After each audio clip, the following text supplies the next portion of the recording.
Fear Collective, thanks for joining me. Today we have double the scares and subtext as we're getting into parts 5 and 6 of the Amityville franchise. 1990's The Amityville Curse is the direct-to-video fifth installment of the Amityville franchise.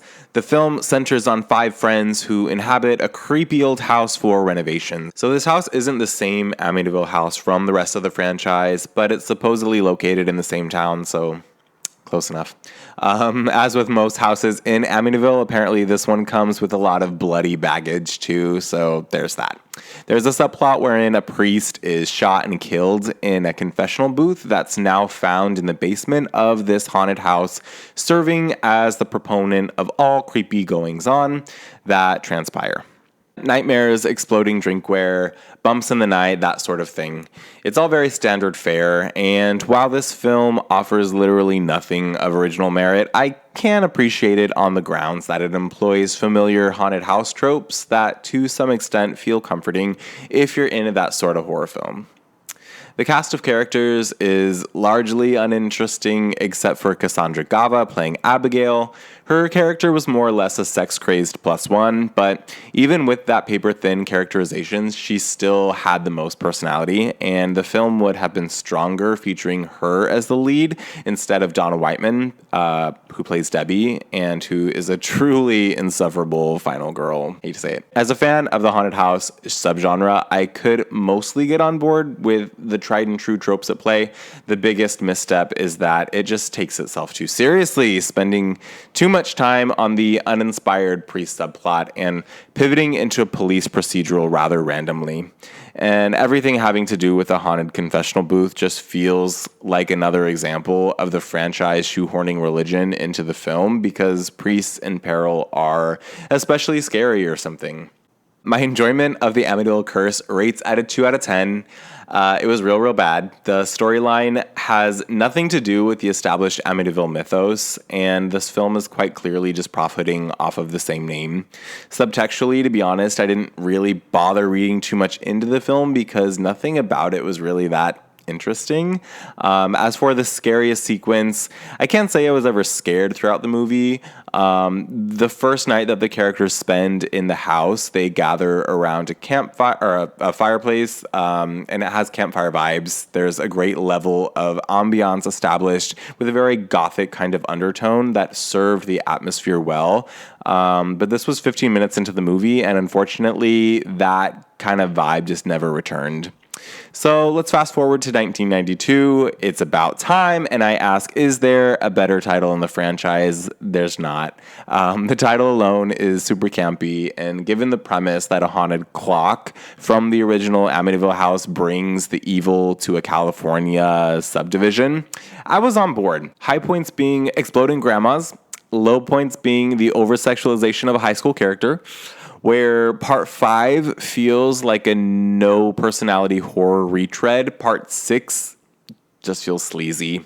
Stephen Mott as Jacob does a well enough job mimicking Jack Nicholson's iconic Shining performance as he plays the dad who brought the clock from the East Coast back home and slowly loses his sanity.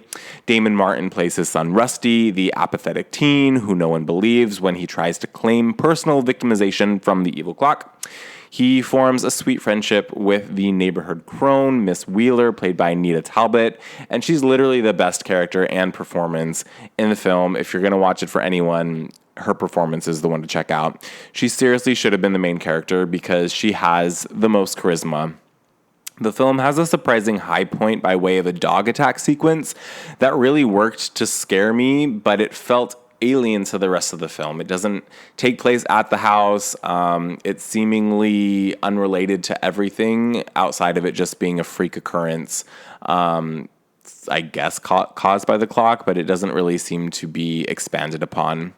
The film does make an attempt at connecting to the Amityville mythos, which I can appreciate. Jacob becomes obsessed with drawing the original Amityville house, which I guess is him becoming consumed by the house's malignant forces, but that's not really expanded upon either. All in all, it's soul-crushingly obvious that this franchise is running on fumes, and I was honestly disappointed to learn that there were 2 more installments before we get to the 2005 remake, where I was intending to stop this series review.